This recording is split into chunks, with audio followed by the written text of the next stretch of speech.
มื้อนี้ทำเฮ็ดครัวไก่ใส่แซลลี่กับใส่เส้นหลอดเนาะอันนี้เอาคั่วกระเทียมให้มันหอมแล้วใส่ไก่แล้วใส่แซลลี่เรียบร้อยเราก็ทาให้ไก่สุกหน่อยนึงเราก็มาเกี่ยมเส้นหลอดมาอยู่นี่แหละเนาะจะได้เราก็มาใส่มันกันคั่วไปคั่วมาให้ไก่สุก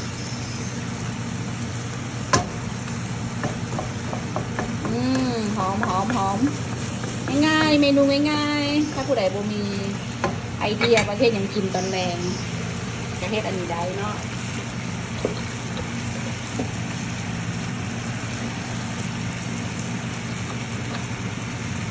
แล้วจ้า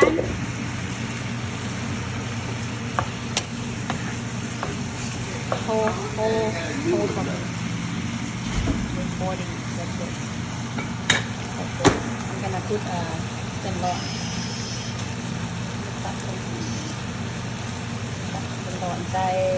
เป็นหลอดง่ายเนาะตัดเป็นหลอดใจหลอดง่ายแล้วกันคน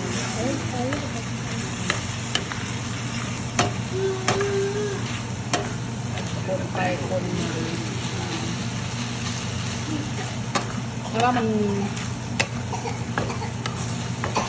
น้ำน้อยเราก็ใส่น้ำนิดนึงก็ได้เนาะติดหม้อ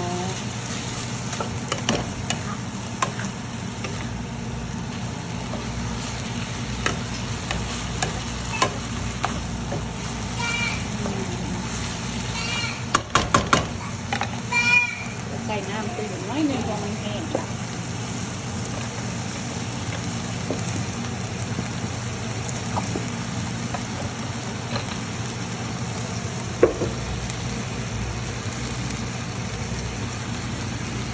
สีมันเนี่ยจางๆน้อยหนึ่งเขาจะใส่ซีอิ๊วหวานน้อยหนึ่ง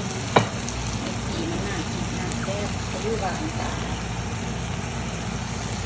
ผมมันเป็นของ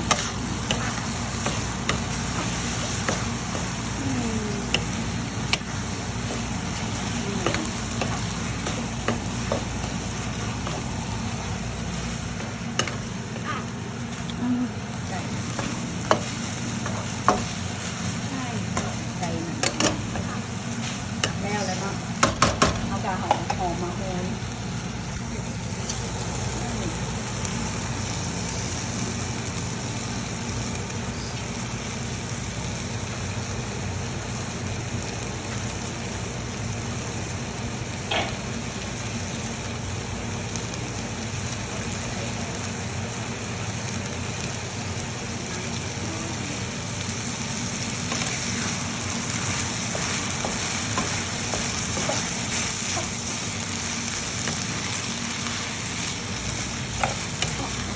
หอมมาโหยหน้าจบเป็นทางว่าเต็กพิธีดึงน้ำอีกน้อยนึงก็ได้ถ้ามันแข็ง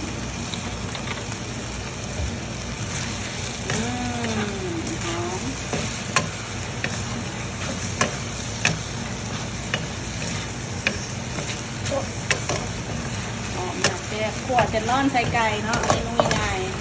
ๆลองกินเบิ่งเด้อขอบใจดีเบิ่งจนจบสบายดี